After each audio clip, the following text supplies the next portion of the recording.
Auzu billahi minash shaitanir rajim, bismillahir rahmanir rahim. Paix et salut sur le prophète Mohammed ainsi que sur sa famille et ses compagnons.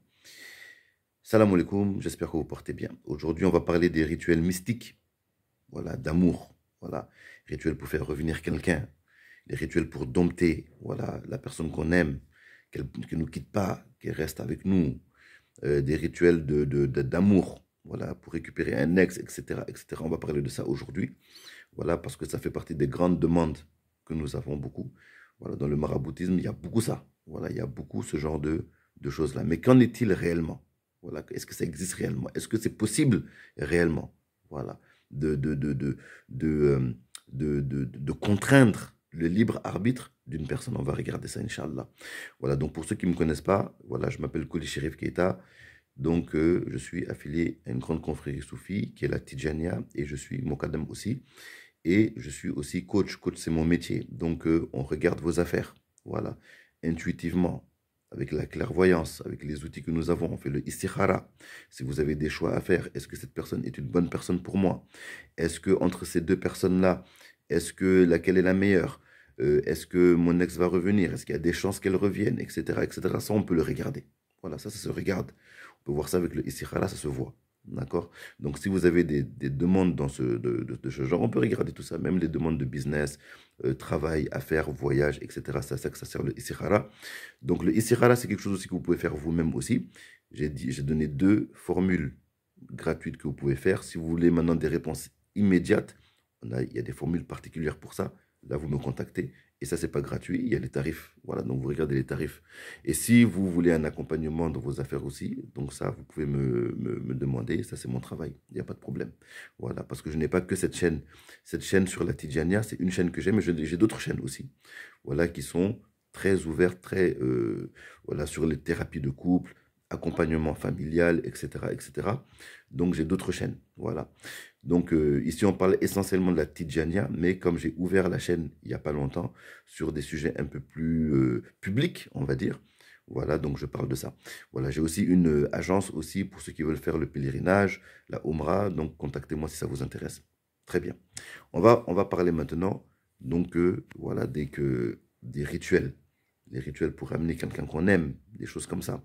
Est-ce que ça existe vraiment? Oui, ça existe, mais, et je mets un mais en majuscule. Retenez que il n'y a de force ni de puissance qu'en Allah. Personne ne peut contrôler une autre personne. Il n'y a que Dieu qui est capable de faire ça. Voilà. Si vous aimez quelqu'un, si vous aimez une femme, si vous aimez un homme et vous voulez qu'elle revienne, si vous vous basez seulement sur le maraboutisme, vous allez juste gaspiller votre argent. Je vous le dis en connaissance de cause, je viens du Mali et on est dans on est dans le marabout. On connaît très bien ça. Vous allez juste gaspiller votre argent parce que les choses ne fonctionnent pas de cette manière-là. Si quelque chose, pensez à la notion de destin qui est très très très importante. Voilà. Si quelque chose vous est destiné, même si le monde entier se rassemble pour ne pas vous le faire parvenir, vous allez l'avoir. Si quelque chose ne vous est pas destiné, même si le monde entier se rassemble pour vous aider à l'avoir, vous n'allez pas l'avoir. Et si Nasher Ahmed Tijani, que Allah sanctifie son précieux secret, a dit dans le Jawahirul Mani, celui qui a le Ismul Azam, donc le nom suprême, vous savez que quand on a le nom suprême, n'importe quoi, tout ce qu'on dit, ça se réalise. Voilà, le Ismul Azam est comme ça. Voilà, c'est une prière très, c'est un nom, c'est un nom de Dieu ésotérique. Voilà, quand celui qui le possède, et c'est pas n'importe qui peut le posséder, donc ça sert à rien de le chercher. Quand une personne est apte à le porter, il, il, il vient à cette personne-là. Voilà. Donc quand on le récite, les choses se réalisent immédiatement. Mais si Nasha Ahmed Tijani, que Allah sanctifie son précieux secret, il a dit, celui pour qui une chose est destinée, même si on récite le Ismul Azam pour qu'il n'ait pas cette chose-là, elle va arriver quand même. Et si quelque chose ne t'est pas destiné, même si tu récites le Ismul Azam pour que cette chose arrive, elle ne viendra pas parce qu'elle ne t'est pas destinée. Ça, c'est un grand enseignement. Cet enseignement, il est tellement important que il faut méditer dessus et se tranquilliser. Il faut se tranquilliser. Voilà. Si quelque chose t'est destiné, mets ce qui est en œuvre, mets les causes. Ça viendra ou ça ne viendra pas. Si c'est destiné, ça va venir. Voilà. Si c'est destiné, ça va venir. Mais si ce n'est pas destiné, ça ne viendra pas. Donc, il ne sert à rien d'exagérer le pouvoir qu'on donne au rituel, au maraboutisme et tout ça. Il n'y a que Dieu qui peut guider, il n'y a que Dieu qui peut égarer. La meilleure manière d'avoir quelque chose, c'est de demander au Créateur, tout simplement. Voilà. Vous aimez quelqu'un, une personne, vous voulez qu'elle revienne dans votre vie, demandez à Allah. Voilà, demandez à Dieu. Voilà, priez pour ça. Et mettez les causes. Les causes, c'est quoi? Le comportement. Peut-être qu'il y a des choses dans votre comportement qui ont amené cette rupture amoureuse, ou etc. Peut-être il suffit juste de demander pardon souvent. Réparer les choses qui ont été brisées. Voilà, les problèmes de famille. Souvent, améliorer votre vie, améliorer votre apparence, corriger des choses. Ça, c'est les causes. Et si ça fonctionne, ça va fonctionner. Si ça ne doit pas fonctionner, vous allez avancer quand même. Voilà. Parce que votre destin, vous devez avoir... Le destin doit suivre son cours. Voilà. Le destin doit suivre son cours. Donc, il faut que vous soyez très tranquillisés par rapport à ces choses-là. Et savoir que nul ne peut contrôler le libre arbitre d'une personne. On peut influencer. On peut attirer. On peut repousser. On peut agir, mais à une certaine mesure. Voilà, c'est comme le marketing. Quand vous voyez le marketing, par exemple, c'est quoi le marketing? Le marketing, c'est une influence. C'est une influence au niveau inconscient. Par exemple, si vous prenez, par exemple, les pubs de Coca-Cola. Voilà, Coca-Cola, ils investissent énormément d'argent dans la publicité. Vous voyez les pubs et vous ne faites pas attention à ces publicités-là. Mais pourtant, elles rentrent dans votre inconscient. Comme ça, le jour où vous avez soif, on vous propose plusieurs boissons, vous ne savez même pas pourquoi, vous allez choisir le Coca-Cola. Voilà, parce que vous êtes influencé. Vous êtes influencé à choisir le Coca-Cola quand vous avez soif, parce que vous avez vu beaucoup de publicité. Comme même chose avec le McDonald's, etc. Dès que vous avez faim, vous voyez le McDo, paf. Voilà, c'est le McDo, vous avez envie de manger le McDo, alors qu'il y a plein de restaurants peut-être à côté qui sont meilleurs que le McDo, mais vous avez une attirance pour le McDonald's, c'est la pub. Voilà, ça c'est du marketing. Ou encore, je donne un autre exemple, la couleur bleue sur l'Internet. Pourquoi est-ce que Facebook, c'est bleu? Pourquoi est-ce que Hotmail, c'est bleu? Pourquoi est-ce que Stripe, les plateformes de paiement en ligne, c'est bleu? Pourquoi est-ce que le PayPal, c'est bleu? Pourquoi? Parce que le bleu inspire confiance. Voilà, on a fait des études et on voit que la couleur bleue, elle inspire confiance. Voilà, donc quand il faut payer, donc souvent vous allez voir que les plateformes ont la couleur bleue. Les cartes de crédit, etc., etc., la couleur c'est bleu. Parce que la couleur bleue inspire confiance. Ça c'est du marketing. Donc ça inspire au niveau, ça influence au niveau inconscient. Voilà. D'autres diront que c'est de la magie. C'est pas de la magie. C'est du marketing. Ça inspire au niveau, ça influence au niveau inconscient. Et les rituels mystiques, ça influence au niveau plus subtil encore. C'est au niveau subliminal. Voilà. Quand vous faites des carrés mystiques, d'ailleurs peut-être je ferai des... Si ça vous intéresse, dites-le moi. Je pourrais peut-être faire des vidéos où j'explique comment ça fonctionne les carrés mystiques et tout ça. Voilà, là je au moins si c'est quelque chose qui vous intéresse, on pourra en parler, Inch'Allah, il n'y a pas de problème. Voilà. Donc les rituels influencent, elles, au niveau subliminal. Voilà. Parce que tout est lié. Le subliminal, l'inconscient, le monde physique, etc. Tout est lié. Voilà, tout est imbriqué l'un sur l'autre, donc c'est lié. Voilà, donc souvent on influence au niveau subliminal pour voir des effets dans le monde physique. Voilà, c'est ça. Mais il y a des limites. Voilà, on ne peut pas contrôler quelqu'un. Voilà, rappelez-vous, dans le Saint-Coran, Allah Azzawajal, il a dit au prophète Mohammed sallam, tu ne guides pas celui que tu veux. Tu ne guides pas celui que tu veux. Il n'y a que Allah qui guide et c'est Allah qui égare aussi. Voilà. Le prophète Mohammed sallam, Lui, c'est une manifestation de la miséricorde d'Allah pour guider les gens, mais ce n'est pas lui qui guide, c'est Allah qui guide. Voilà. C'est comme Shaitan aussi. C'est un agent manifesté pour égarer, mais ce n'est pas lui qui égare, c'est Allah qui égare. Vous voyez un peu? Voilà. Donc, il n'y a que Allah qui guide ou qui égare. Donc, l'attraction d'une personne, le domptage d'une personne ne se fait que par Allah. C'est Allah seulement qui fait ça. Donc, la meilleure, ce que nous, on peut faire, c'est demander. Voilà, on demande à Allah Azzawajal, voilà, hein, je l'aime, est-ce que je peux avoir un mariage, etc., etc. Et Dieu, il vous exauce. Vous mettez les causes aussi. Voilà, parce que tout compte. Voilà, même les causes physiques, elles comptent. Les causes psychologiques comptent. Voilà. Si votre femme vous a quitté parce que vous n'avez pas d'argent, c'est pas en allant voir un marabout qu'elle va revenir. Aller chercher de l'argent. Voilà. Allez chercher de l'argent, habillez-vous bien, achetez une voiture, elle va revenir, Inch'Allah.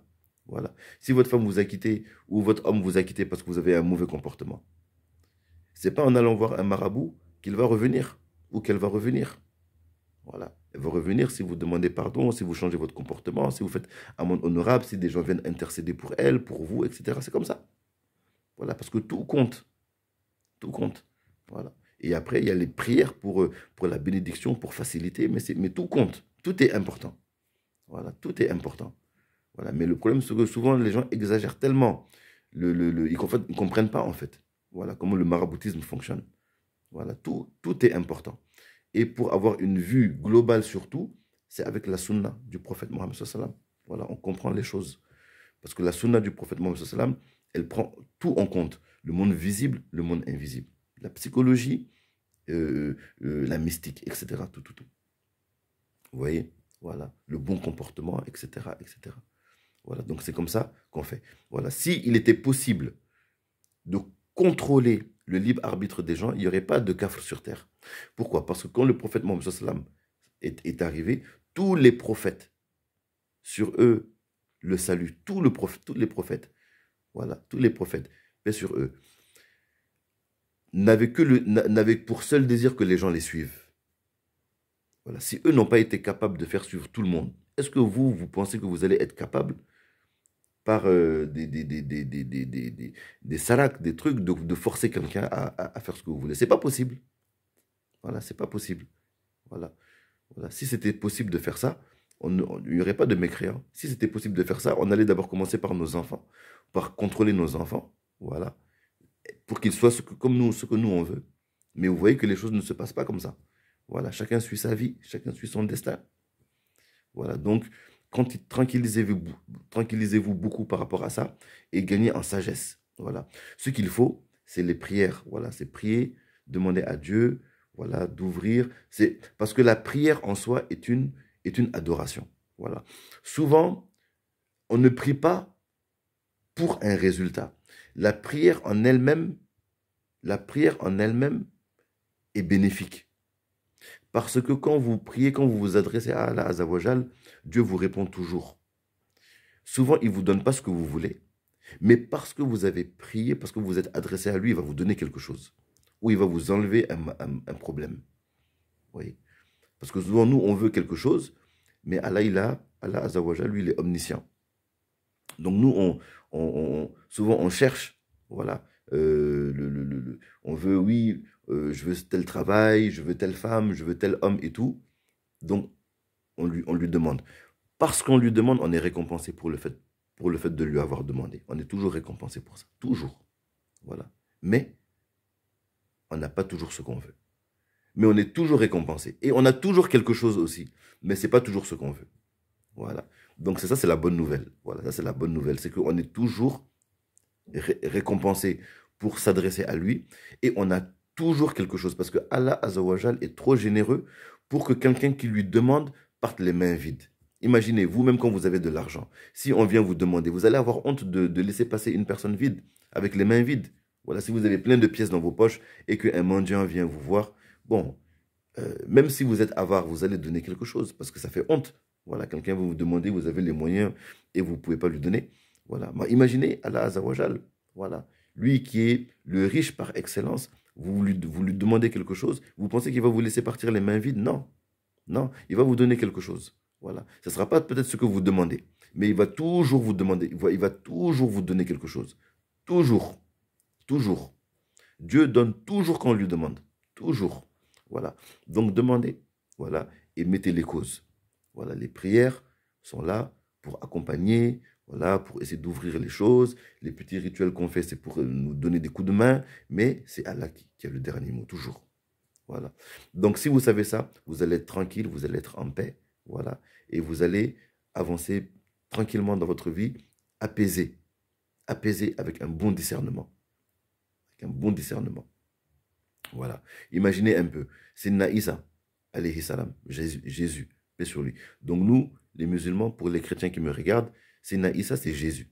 Voilà. C'est une grande figure de l'islam pour nous. Parce que pour nous, les musulmans, tous les prophètes ont enseigné la même religion, qui est la soumission à Dieu, l'adoration de Dieu, le bien. Voilà. Ne pas faire du mal, faire du bien. Avoir un bon cœur. Voilà, c'est ça l'islam. Donc Jésus, paix sur lui, il avait, depuis le ventre de sa maman, il parlait déjà. Quand il est sorti, quand il était né, au moment de sa naissance, il a défendu sa maman. Il a parlé devant les Hébreux pour dire que sa maman était une sainte, pour bénir sa maman et pour dire que lui-même était prophète. Donc déjà, il était déjà conscient de sa prophétie depuis qu'il était nourrisson. Quand il était enfant, il prenait de la terre, il soufflait dessus et ça devenait des oiseaux. Ensuite, on l'a vu ressusciter des morts avec la permission d'Allah. Il guérissait le lépreux. Imaginez un lépreux, quelqu'un qui a perdu ses membres, ses doigts avec la lèpre. Il le ramenait à son état initial. Celui qui est né aveugle, c'est-à-dire que médicalement, c'est impossible de donner la vue à quelqu'un qui est né aveugle. C'est Naïsa, Jésus, paix sur lui, lui donnait la vue. Mais est-ce que Jésus a pu contrôler le libre arbitre des gens, ne serait-ce que de son époque, pour qu'ils le suivent?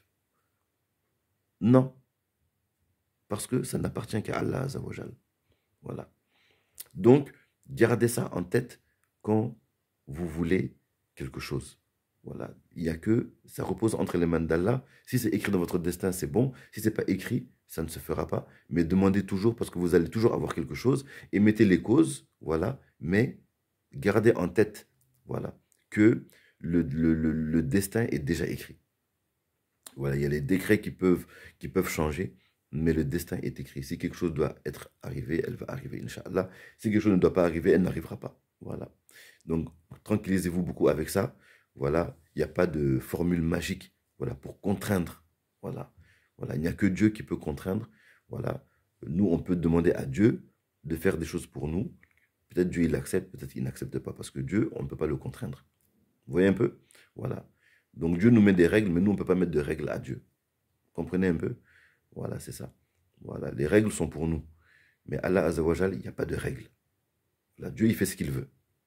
Il fait ce qu'il veut. Souvent, tu peux lui demander, il va t'exaucer. Tu lui demandes, il ne t'exauce pas. Ou il te donne autre chose, de son choix. Voilà, c'est comme ça. Ok? Voilà, donc c'était un plaisir pour moi. Donc, si vous voulez donc, que je consulte pour vous, qu'on regarde vos affaires ensemble, dites-le moi. Voilà, écrivez-moi, il y a mon numéro. Et puis, on garde le contact. Voilà. Allahumma salli ala Sayyidina Muhammadin al-Fatih lima ughliqa wal khatimi lima sabaqa nasir al-haqq bil haqq wal hadi ila siratika al-mustaqim wa ala alihi haqqa qadrihi wa miqdarihi lazim subhana rabbika rabbil izzati amma yasifun wa salamun ala al-mursalin walhamdulillahi rabbil alamin. Assalamu alaikum.